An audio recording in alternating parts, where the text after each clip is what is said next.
Math academy YouTube চ্যানেলে আমার সকল ছাত্রছাত্রীদের স্বাগত জানাই। আমি হলাম তোমাদের প্রীতম স্যার।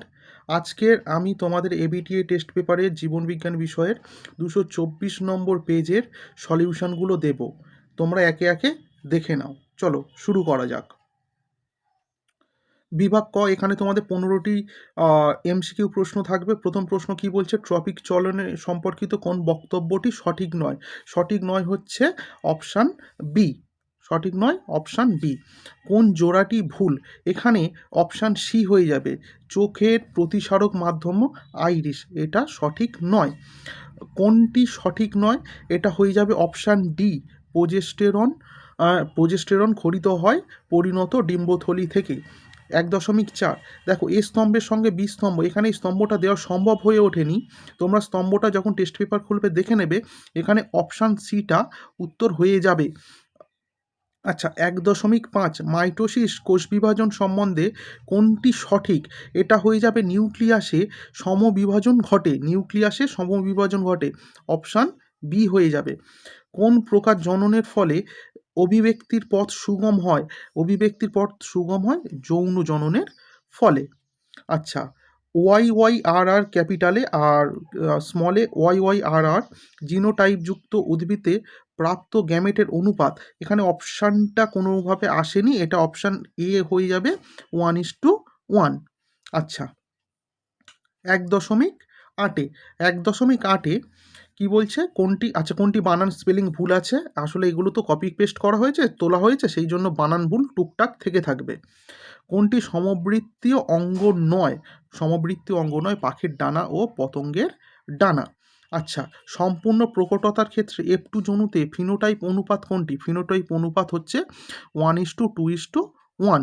আচ্ছা, নিচের কোন দুটি জিনোটাইপ হলুদ বর্ণ ও গোল বীজযুক্ত মটর গাছের জিনোটাইপ প্রদর্শন? এটা হয়ে যাবে অপশান এ। 1.10 কমপ্লিট। 11, কোনটি চার্লস ডারউইনের মতবাদ নয়?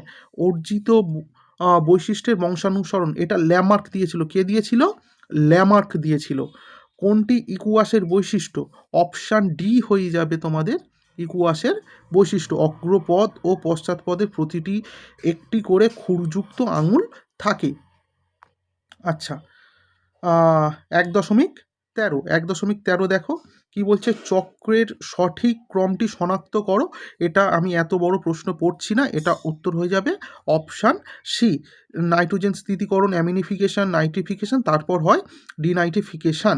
1.14, সিকিম যে বায়োডাইভার্সিটি হটস্পটে অন্তর্গত সেটা হচ্ছে পূর্ব হিমালয়, অপশান এ পূর্ব হিমালয়। কোনো খাদ্য শৃঙ্খলে ক্লোরিনযুক্ত কীটনাশক প্রবেশ করলে যে ঘটনাটি ঘটবে সেটা হবে জীব বিবর্ধন। অনেকে ভুল করে ইউটিফিকেশান দিয়ে দাও তোমরা, এটা ইউটিফিকেশান হবে না। এখনও পর্যন্ত আমার ভিডিওটি যাদের ভালো লেগেছে তারা অবশ্যই লাইক করবে, চ্যানেলটিকে সাবস্ক্রাইব করতে ভুলবে না। চলো এবার পরবর্তী শর্ট কোশ্চেনগুলো দেখে নেওয়া যাক। বিভাগ খ, শূন্যস্থান পূরণ। অস্থির সঙ্গে পেশিকে ধরে রাখতে সাহায্য করে কে? টেন্ডন। কে করে? টেন্ডন। আচ্ছা, সাদা বর্ণ ও মসৃণ লোমযুক্ত গিনিপিকের জিনোটাইপ হলো ড্যাশ। WWRR, হোয়াইট হোয়াইট, আর হচ্ছে মসৃণ বলে আর দেয়া হয়েছে। আচ্ছা, ড্যাশ কোষ বিভাজনে বেমতন্তু সৃষ্টি হয় না, এটা মিওসিস। মিওসিস, বানানটা একটু ভুল আছে, দেখবে বানানটা একটু ভুল আছে। বিবর্তনের ফলে সমবৃত্তীয় অঙ্গের উৎপত্তি ঘটে, এটা অভিসারী বিবর্তনের ফলে। আচ্ছা, নমুনা বীজ ড্যাশ তাপমাত্রা সংরক্ষণ করাকে ড্যাশ বলে? নিম্ন তাপমাত্রা, নিম্ন তাপমাত্রা ও তাপমাত্রা সংরক্ষণ করাকে ক্রায়ো সংরক্ষণ বলে। সর্পগন্ধা গাছের মূলে পাওয়া যায়, সেটি হলো রেশারপিন। ওকে, চলো পরের প্রশ্নে যাওয়া যাক। সত্য মিথ্যা, দেখো প্রথম প্রশ্ন, ইনসুলিন হরমোনটি নিওগ্লুকোজেনেসিস প্রক্রিয়ায় বাধা দেয়, এটা সত্য হবে। এটা কি হবে? এটা সত্য হবে। আচ্ছা, হাইপোথ্যালামাস দেহের ভারসাম্য নিয়ন্ত্রণ করে না, লঘু মস্তিষ্ক নিয়ন্ত্রণ করে। আচ্ছা, ডিএনএতে ইউরাসিল থাকে, মিথ্যা, এতে থাইমিন থাকে। থ্যালাসেমিয়া রোগটি লিঙ্গ সংযোজিত রোগ না, এটা লিঙ্গ সংযোজিত রোগ নয়। আচ্ছা, ল্যামার্কের মতে জীবের প্রকরণ দেখা যায়, জীবের প্রকরণ দেখা যায়, এটা ডারউইনের মতে। আচ্ছা, পশ্চিমবঙ্গে মানুষ জাতীয় উদ্যানে রেড পান্ডা সংরক্ষণ করা হয়। মানুষ আসামে অবস্থিত। মানুষ কোথায় অবস্থিত? আসামে অবস্থিত। এ স্তম্ভের সঙ্গে বি স্তম্ভে মেলানো। দেখো, মায়োপিয়া হবে দূরের দৃষ্টি ব্যাহত, দূরের দৃষ্টি ব্যাহত। আচ্ছা, ভ্রূণের খাদ্য শস্য, ক্রিস ক্রস উত্তরাধিকার, ক্রোমোজোম বাহিত, বায়োজেনেটিক সূত্র হেকেল, রেড পান্ডা সিকিম। আর বৃদ্ধি কোষীয় বিভাজন দশা, এটা হবে কলা। এটা কি হবে? কলা। দেখো, পরের প্রশ্নগুলো 2.19 বিসদৃষ্টি খুঁজে বার করতে বলেছে। বিসদৃষ্টি হবে এডিএইচ। কি হবে? এডিএইচ হবে। মায়েলিন আবরণীর একটি কাজ স্নায়ু স্পন্দন পরিবহনের গতিটাকে বৃদ্ধি করা। জোর কলম যদি আম হয়, ড্যাশ জবা হবে, জবাতে শাখা কলম হয়। কেবলমাত্র হোমোজাইগাস অবস্থায় বর্ণান্ধতা রোগটি প্রকাশ পায় কেন? কারণ বর্ণান্ধতা জিনটি এক্স সংযোজিত ও প্রচ্ছন্ন, তাই দুটি এক্স ক্রোমোজোম প্রচ্ছন্ন হবে। প্রচ্ছন্নটা কেটে গিয়েছে। প্রচ্ছন্ন জিনটি থাকলে তবেই রোগের প্রকাশ পাবে। আচ্ছা, পরের প্রশ্ন 2.23 মুক্ত কানের লতি ও স্বাভাবিক জিহ্বা নিয়ন্ত্রণকারী দুটি জিনের মধ্যে পার্থক্যটা কি? পার্থক্য নেই, উভয় প্রকট বৈশিষ্ট্যের উদাহরণ, উভয় প্রকট বৈশিষ্ট্যের উদাহরণ। সুন্দরী পাতা ত্বকে অবস্থিত লবণ গ্রন্থির কাজ কি? লবণ গ্রন্থির কাজ হচ্ছে দেহের অতিরিক্ত লবণটাকে পাতায় সঞ্চয় করা এবং সেটাকে রেচন করা। 4টি বিষয়ের মধ্যে 3টি যে কোনো একটা বিষয়ের অন্তর্গত। কি? পরাগরেণু, কয়লার গুঁড়ো, ধুলো, এসপিএম। প্রত্যেকটা এসপিএম এর মধ্যে পড়ছে। প্রত্যেকটা কার মধ্যে পড়ছে? এসপিএম এর মধ্যে পড়ছে, তাই উত্তর হয়ে যাবে এসপিএম। জেএফএম এর পুরো নাম কি? Joint forest management. ওকে। আচ্ছা, আমি 2 নম্বর প্রশ্নগুলোকে রেখেছি, সেগুলোকেও দেখে নাও। দেখো, 2 নম্বরের প্রশ্নগুলো। প্রথম প্রশ্নটা কি বলছে? ট্রপিক চলন ও ন্যাস্টিক চলনের মধ্যে পার্থক্য, উদ্দীপকের প্রভাব ও অক্সিন হরমোনের প্রভাব। উদ্দীপকের প্রভাব, এটা প্রথমটা হচ্ছে উদ্দীপকের প্রভাব। এই যে উদ্দীপকের প্রভাবটা হচ্ছে প্রথম পয়েন্টটা, ঠিক আছে? এটা 1 নম্বর পয়েন্ট। আচ্ছা, কি বলছে? উদ্দীপকের গতিপথ ও দিক দ্বারা নিয়ন্ত্রিত হয়, তাই এটি দিক নির্ণয় চলন। আর ন্যাস্টিক চলন কি বলছে? উদ্দীপকের মাত্রা বা তীব্রতা দ্বারা নিয়ন্ত্রিত হয়, তাই এটি দিক অনুমত চলন। ওকে। আচ্ছা, পরেরটা কি? পরেরটা হচ্ছে অক্সিন হরমোনের প্রভাবটা। অক্সিন হরমোনের প্রভাবটা, এটা 2 নম্বর পয়েন্টটা হচ্ছে অক্সিন হরমোনের প্রভাবটা। এখানে বৈশিষ্ট্যটা লেখার আমার জায়গা হয়নি, তার কারণে এই বক্সটা তৈরি করতেই চলে গিয়েছে, আর না হলে এত বড় লেখাটা আসতো না আবার। অক্সিন হরমোনে অসম বন্টনের ফলে ট্রপিক চলন ঘটে, এটি মূলত বৃদ্ধিজাত চলন। আর ন্যাস্টিক চলনের ক্ষেত্রে বলছে এই চলনে অক্সিজেন হরমোন প্রত্যক্ষ কোনো ভূমিকা নেই, এটি সাধারণ রসস্ফীতিজনিত চলন। আচ্ছা, পরের প্রশ্নটা দেখো। পরের প্রশ্ন বলছে হাঁচি কাশি প্রতিবর্ত ক্রিয়া দুটি বিপদ এড়াতে সাহায্য করে। বক্তব্যটির যথার্থতা বিচার করতে বলেছে। আচ্ছা, দেখো এখানে হাঁচিটা প্রথমটা কি দেওয়া রয়েছে? হাঁচি। বক্তব্যটি অবশ্যই যথার্থ, অবশ্যই যথার্থ। হাঁচি কাশি হলো তাৎক্ষণিক এবং অনৈচ্ছিক প্রতিক্রিয়া, প্রতিবর্ত ক্রিয়া। হাঁচি, হাঁচিটা বলছে নাক বা শ্বাসনালীতে ধূলিকণা বা উত্তেজক পদার্থ প্রবেশ করলে হাঁচির মাধ্যমে দ্রুত সেটা বাইরে বেরিয়ে আসে এবং ফুসফুসকে রক্ষা করে। ওকে। আচ্ছা, পরেরটা কি বলছে? কাশি। কাশিটা দেখো, বলছে শ্বাসনালী বা ব্রঙ্কাসের শ্লেষ্মা, শ্লেষ্মা মানে যেটা সর্দি হয় অ্যাকচুয়ালি, বা কোনো বহিরাগত বস্তু আটকে গেলে কাশির মাধ্যমে তাকে অপসারণ করে শ্বাসরোধের মতো বিপদ এড়াতে সাহায্য করবে। আচ্ছা, পরের প্রশ্ন দেখো। পরের প্রশ্ন হচ্ছে মায়োপিয়া ও হাইপারমেট্রোপিয়ার মধ্যে পার্থক্য কার কার ওপরে লিখতে বলেছে? সেটা হচ্ছে কারণ আর লক্ষণ। আচ্ছা, বারবার করে বলছি, এই প্রথমটা হচ্ছে কারণ, কারণটা হচ্ছে এই প্রথম পয়েন্টটা, আর লক্ষণটা হচ্ছে আমাদের দ্বিতীয় পয়েন্টটা। আচ্ছা, কারণ কি বলছে দেখো, অক্ষিগোলকের আকার বৃদ্ধি বা লেন্সের ফোকাস দৈর্ঘ্য হ্রাস পাওয়া, এটা হচ্ছে মায়োপিয়ার কারণ। আর হাইপারমেট্রোপিয়া কি? অক্ষিগোলকের আকার হ্রাস বা লেন্সের ফোকাস দৈর্ঘ্য বৃদ্ধি পাওয়া, এটা হচ্ছে কারণ। লক্ষণটা কি? লক্ষণটা মায়োপিয়ার কি বলছে? কাছের জিনিস পরিষ্কারভাবে দেখতে পায় কিন্তু দূরের জিনিস ঝাপসা দেখা। আর হাইপারমেট্রোপিয়াটা কি বলছে? দূরের জিনিস পরিষ্কারভাবে দেখতে পায় কিন্তু কাছের জিনিস ঝাপসা দেখায়। ঠিক আছে, এটা খুব গুরুত্বপূর্ণ পার্থক্যের মধ্যে অন্যতম একটা পার্থক্য।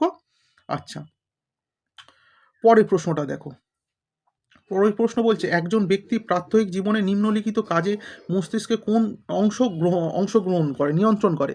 আচ্ছা, ভারসাম্য রক্ষা আর খাদ্য গলাধ্যকরণ। ভারসাম্য রক্ষাটা কে করে? এটা করে মস্তিষ্কের লঘু মস্তিষ্কটা করবে। আর খাদ্য গলাধ্যকরণ বা ঢোক গেলাটা কে করবে? মস্তিষ্কে সুষুম্না শীর্ষক। পরের প্রশ্নতে আসছি। এবার ক্রোমোজোমের প্রাথমিক খাঁজ ও গৌণ খাঁজের মধ্যে পার্থক্য। আচ্ছা, বলেই দিচ্ছি, অবস্থানটা হচ্ছে প্রথম পয়েন্টটা হচ্ছে অবস্থান, আর সেকেন্ড পয়েন্টটা হচ্ছে কাজ। আচ্ছা, ক্রোমোজোমের যে কোনো স্থানে অবস্থিত, তবে সাধারণত ক্রোমোজোমের দুটি বাহু সংযোগস্থলে দেখা যায় কাকে? প্রাথমিক খাঁজকে। আর গৌণ খাঁজকে কোথায় দেখা যায়? প্রাথমিক খাঁজ ব্যতীত অন্য কোনো স্থানে, এটা মাথার মধ্যে রেখে দেবে, প্রায়শই টেলোমিয়ার কাছাকাছি থাকে। আর কাজের মধ্যে কি? প্রাথমিক খাঁজের কাজটা কি? মাইটোসিস বা মিওসিস চলাকালে ক্রোমোজোমকে বেমতন্তুর সঙ্গে যুক্ত রাখা। আর গৌণ খাঁজটা কি? নির্দিষ্ট গৌণ খাঁজ নিউক্লিয়াস গঠনে সাহায্য করা। আচ্ছা, কোষচক্রের চেক পয়েন্ট দুটো তাৎপর্য লেখো। কোষচক্রের চেক পয়েন্ট দুটোর তাৎপর্য তুমি দেখে নাও বাবা, এত বড় বলা সম্ভব নয়, গলা ব্যথা হয়ে গিয়েছে, তোমরা এই দুটো পয়েন্ট একটু দেখে নাও। ওকে, পরবর্তী প্রশ্নে আমি আসছি। ভিডিওটা অলরেডি 11 মিনিট হয়ে গিয়েছে, 15 মিনিটের মধ্যে শেষ করবার একটা চেষ্টা আমি করব, দেখা যাক কত দূর আমি সাকসেস হই। আচ্ছা, উদ্ভিদ ও প্রাণী সাইটোকাইনেসিসের পার্থক্য লেখো। গলগি বস্তুর ভূমিকা আর পদ্ধতি। অবশ্যই প্রথমটা থাকবে তোমাদের ভূমিকা, তারপরেরটা থাকবে তোমাদের পদ্ধতি। আচ্ছা, উদ্ভিদ সাইটোকাইনেসিস গলগি বস্তু নিঃসৃত ফ্যাগমোপ্লাস্ট ও ভেসিকল একত্রিত হয়ে কোষপর্দা এবং কোষপ্রাচীর গঠন করে। আর প্রাণী সাইটোকাইনেসিস কি? গলগি বস্তুর কোনো প্রত্যক্ষ ভূমিকা নেই। উদ্ভিদ সাইটোকাইনেসিসের পদ্ধতিটা কিভাবে হয়? এটি কোষপাত গঠনের মাধ্যমে সম্পন্ন হয়, আর কেন্দ্র থেকে পরিসরের দিকে যায়। আর এটি এই ক্লিভেজ শব্দটা খুব গুরুত্বপূর্ণ, ক্লিভেজ পদ্ধতির মাধ্যমে সম্পন্ন হয়, এটা পরিধি থেকে কেন্দ্রের দিকে আসতে থাকে। আচ্ছা, বংশগত সম্পর্কিত নিম্নলিখিত দুটো শব্দ আমাদেরকে ব্যাখ্যা করতে বলেছে। একটা হচ্ছে লোকাস আর একটা হচ্ছে অ্যালিল। লোকাসটা কী জিনিস আর অ্যালিলটা কী জিনিস তোমাদের একটু জানতে হবে। লোকাস, ক্রোমোজোমের ওপর অবস্থিত যে কোনো নির্দিষ্ট অবস্থানে একটি জিন অবস্থান করে, তাকে সেই জিনটা লোকাস বা স্থান বলা হয়। প্রতিটি জিনের জন্য ক্রোমোজোমের একটি নির্দিষ্ট লোকাস থাকে। অ্যালিল, একজোড়া সমস্ত ক্রোমোজোমের একই লোকাসে অবস্থিত জিনদ্বয় এক একটিকে কি বলবো আমরা? অপরটি অ্যালিল বলবো। ঠিক আছে? আচ্ছা, পরবর্তী প্রশ্নে যাচ্ছি। 3.9 কি বলছে? 3.9 আমাদের 3.9 বলছে যে অনেক পরিবারে কন্যা সন্তান জন্মের জন্য মাতাকে দায়ী করা হয়, বক্তব্যটির যথার্থতা বিচার করো। আচ্ছা, এখানে তো আমি লিখে করে দিয়েছি, তোমরা চাইলে চেকার বোর্ডটা করে দেবে, তোমরা চাইলে যে তোমাদের চেকার বোর্ডটা আছে না, চেকার বোর্ডটা করে দেবে। যদি পুরুষটা হয় এক্স আর ওয়াই, আর মহিলাটা যদি হয় এক্স আর এক্স, তাহলে এক্স এক্স নিয়ে হবে দুটো এক্স, মানে এটা মহিলা হবে। এক্সের সঙ্গে ওয়াই নিলে এটা পুরুষ হবে বা পুত্র সন্তান হবে। এক্সের সঙ্গে এক্স নিলে সেটা কন্যা সন্তান হবে। এক্সের সঙ্গে ওয়াইটা নিলে এক্স ওয়াই হবে। এটা হচ্ছে, এই দুটো হচ্ছে পুত্র আর এই দুটো হচ্ছে কন্যা। তোমরা এইভাবেও করতে পারো বা ক্রস করেও করতে পারো, যেটা খুশি। এখানে আমি লিখে দিয়েছি, তোমাদের যেটা পছন্দ হবে তোমরা সেটা লিখবে। আচ্ছা, মেন্ডেলের মটর গাছ নির্বাচনের দুটি কারণ। মটর গাছ নির্বাচনের দুটি কারণ হচ্ছে স্বপরাগযোগ। প্রথম পয়েন্টটা কি? স্বপরাগযোগ। আর আরেকটা হচ্ছে সহজলভ্যতা ও দ্রুত ফলন। এই দুটো পয়েন্ট রয়েছে, এই দুটো পয়েন্ট তোমরা একটু দেখে নেবে। আচ্ছা, কোনো সদ্য শিকার হওয়া প্রাণীর মাংস খাওয়াকে কেন্দ্র করে বনাঞ্চলে প্রাণীদের মধ্যে কী কী সংগ্রাম দেখা যায়? এখানে আমরা অন্তঃপ্রজাতি সংগ্রাম সম্পর্কে জানবো, যেমন মাংস খাওয়ার জন্য বিভিন্ন প্রজাতির প্রাণীদের মধ্যে প্রতিযোগিতা। বাঘ, হায়না, শেয়াল, শকুনের মধ্যে খাদ্যের জন্য লড়াই হবে। তারপরে কি? অন্তঃপ্রজাতি সংগ্রাম মানে মাংসের ভাগের জন্য একই প্রজাতির সদস্যের মধ্যে প্রতিযোগিতা, যেমন একই বাঘ বা শিয়ালের দলের সদস্যের মধ্যে কে বেশি মাংস খাবে তা নিয়ে মারামারি, যে জিতবে সে বেশি খাবে। পরিবেশগত সংগ্রাম যদিও দুই খাদ্যের জন্য সরাসরি নয়, তবুও যদি প্রতিকূল পরিবেশে যেমন তীব্র শীত, রোগ ব্যাধি থাকে, তবে দুর্বল প্রাণীটি খাদ্যের অভাবে প্রতিযোগিতায় সহজে হেরে যেতে পারে। এটাই 3টে পয়েন্ট রয়েছে, তোমরা তোমাদের পছন্দ মতো 2টো পয়েন্ট লিখবে। ওকে, 2টো পয়েন্ট লিখবে। আচ্ছা, রুই মাছের জলজ অভিযোজনে পটকার ভূমিকা, এটাও তোমরা হচ্ছে চাইলে টেক্সট থেকে করতে পারো। আমি খুব সুন্দর করে দুটো পয়েন্ট দিয়ে সাজিয়ে দিয়েছি। আপেক্ষিক গুরুত্বের পরিবর্তন এবং ভারসাম্য রক্ষা, এই দুটো পয়েন্ট তোমরা লিখতেই পারো। আপেক্ষিক গুরুত্ব পরিবর্তন বলছে পটকায় গ্যাসের পরিমাণ বাড়িয়ে বা কমিয়ে রুই মাছের আপেক্ষিক গুরুত্ব পরিবর্তন করে। এর ফলে মাছ কম শক্তি ব্যয় করে জলের গভীরে বা উপরিভাগে আসতে পারে। মাছের পটকা দেহের ভারসাম্য বজায় রাখতে সাহায্য করে, যার ফলে জলে মাছের মধ্যে স্থিরভাবে থাকতে পারে এবং উল্টে যাওয়ার হাত থেকে রক্ষা পায়। এখানে দুটো গ্রন্থি রয়েছে, সেই গ্রন্থি সম্পর্কে তোমরা লিখতে পারো। চাইলে তোমরা কিন্তু টেক্সটটা লিখতেই পারো। সমসংস্থ ও সমবৃত্তীয় অঙ্গের মধ্যে পার্থক্য, উৎপত্তিগত ও কার্যগত পার্থক্য আমাদের দিয়েছে। প্রথমটা হচ্ছে উৎপত্তিগত পার্থক্য, পরেরটা হচ্ছে কার্যগত পার্থক্য, তারপরেরটা হচ্ছে বিবর্তনগত তাৎপর্য। এটা আমি দিয়েছি তোমাদের শুধুমাত্র জানার জন্য। বিবর্তনগত তাৎপর্যটা তোমরা চাইলে লিখতে পারো, না চাইলে নাও লিখতে পারো, তার কারণ তোমাদের দুটো চেয়েছে, এই দুটোকেই লিখতে পারো। ঠিক আছে, একবার দেখে নাও, বা চাইলে তোমরা স্ক্রিনশট করে নিতেই পারো। আচ্ছা, 15 মিনিট অলরেডি হয়ে গিয়েছে, শেষ করতে পারলাম না, দেখা যাক আর কতক্ষণ সময় নেয়। পৃথিবীর উষ্ণায়নের ফলে জীববৈচিত্র্য ক্ষতি হচ্ছে, তার 4টে উদাহরণ চেয়েছে। আচ্ছা, 4টে উদাহরণ, প্রথমটা বলছে হচ্ছে প্রবাল ব্লিচিং। সমুদ্রের তাপমাত্রা বৃদ্ধির ফলে প্রবাল ও কোরাল রিফ তার অ্যালগি সিম্বায়োটেন্টকে বের করে দেয়। এর ফলে প্রবাল সাদা হয়ে যায় এবং মারা যায়, যা জলজ বাস্তুতন্ত্রে ক্ষতিকর। এটা প্রথম পয়েন্ট। মেরু অঞ্চলে প্রাণীদের কি বাসস্থান পরিবর্তন। উষ্ণায়নের ফলে মেরু অঞ্চলে বরফ গলে যায়। এর ফলে মেরু ভালুক, শিল মাছের মতো প্রাণীদের বাসস্থান এবং শিকার স্থান হারিয়ে ফেলছে তারা। আচ্ছা, প্রজনন ও পরিযায়ী ঋতুর পরিবর্তন, এটা একটাও পয়েন্ট। আর একটা রয়েছে রোগ বিস্তার। এই দুটো পয়েন্ট তোমরা দেখে নেবে। 4টে চেয়েছিল, আমি 4টেই দিয়ে দিয়েছি তোমাদের জন্য। ক্রমাগত জলভূমির ধ্বংস ও কৃষি জমির পরিমাণ হ্রাস ঘটায় পরিবেশগত কী কী পরিণাম হতে পারে, কী কী পরিণাম হতে পারে, সেটা আমি কিন্তু খুব সুন্দর করে তোমাদের সাজিয়ে দিয়েছি। কী কী পরিণাম হতে পারে, এখানে আমি 3টে পয়েন্ট দিয়েছি। দেখো, প্রথম পয়েন্ট আমাদের কি বলছে? প্রথম পয়েন্ট বলছে জীববৈচিত্র্য হ্রাস। জীববৈচিত্র্য হ্রাসে কি বলছে? জলাভূমি হলো অনেক উভচর প্রাণী, মাছ, জলজ উদ্ভিদের প্রজনন ও বাসস্থানের প্রধান কেন্দ্র। এই জলাভূমি ধ্বংস হলে এই সমস্ত প্রাণীদের অস্তিত্ব বিপন্ন হয় ও জীববৈচিত্র্য মারাত্মকভাবে কমে যায়। আচ্ছা, পরের দুটো পয়েন্ট দেখে নাও। ভূগর্ভস্থ জলের সঞ্চয় হ্রাস। ভূগর্ভস্থ জলের সঞ্চয় হ্রাস। জলাভূমি হলো প্রাকৃতিক স্পঞ্জের মতো, যা বৃষ্টির জল ধরে রাখে এবং ধীরে ধীরে মাটির নিচে প্রবেশ করে ভূগর্ভস্থ জলভাণ্ডারকে সমৃদ্ধ করে। জলাভূমি ধ্বংস হলে জল মাটির নিচে প্রবেশ করতে পারবে না, ফলে দ্রুত ধ্বংস যায় এবং ভবিষ্যতে জলসংকটও দেখা দিতে পারে। আচ্ছা, আর একটা হচ্ছে খাদ্যের অভাব। খাদ্যের অভাবের মধ্যে কি বলছে? কৃষি জমির হ্রাস পেলে মানুষের খাদ্য উৎপাদন কমে যাবে, যা খাদ্য নিরাপত্তা ও অর্থনৈতিক স্থিতিশীলের উপর প্রভাব ফেলে দেবে। আচ্ছা, অ্যাসিড বৃষ্টিজাত দুটি ক্ষতি উল্লেখ করতে বলেছে।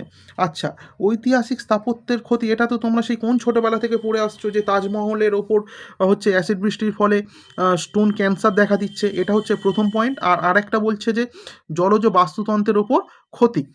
অ্যাসিড বৃষ্টির ফলে হ্রদ, পুকুর, জলে পিএইচের মান কমে গেলে জলে আম্লীয় হয়ে ওঠে এবং এখানে যেসব প্রাণীগুলো থাকবে, যেমন মাছ, ব্যাঙের ডিম ও লার্ভা মারা যাবে, ফলে বাস্তুতন্ত্র ভারসাম্য হারিয়ে ফেলবে। পূর্ব হিমালয় হটস্পটের একটি বিলুপ্তপ্রায় উদ্ভিদ ও একটি বিলুপ্তপ্রায় প্রাণীর নাম উল্লেখ করতে বলেছে। বিলুপ্তপ্রায় উদ্ভিদের নাম একটা চেয়েছে, দেখো দিয়ে দিয়েছি আমি, যেটাকে আমরা বলি ভুটান পাইন। ঠিক আছে, আর ভারতীয় অর্কিড দুটো দিয়েছি আমি এখানে। আর বিলুপ্তপ্রায় প্রাণীর মধ্যে আসছে রেড পান্ডা, এটা খুব গুরুত্বপূর্ণ, রেড পান্ডা। আর হচ্ছে গোল্ডেন হচ্ছে লেঙ্গুর। ওকে, আচ্ছা, আজকের আমি এই পর্যন্তই রাখলাম। পরবর্তী সময়ে আমি টেস্ট পেপারে আরও সলিউশন নিয়ে আসবো। এই রকম সলিউশন দেখতে হলে তোমরা অবশ্যই আমার চ্যানেলটিকে সাবস্ক্রাইব করবে, লাইক করবে, বন্ধুদের সাথে শেয়ার করবে। ওকে, গুড বাই।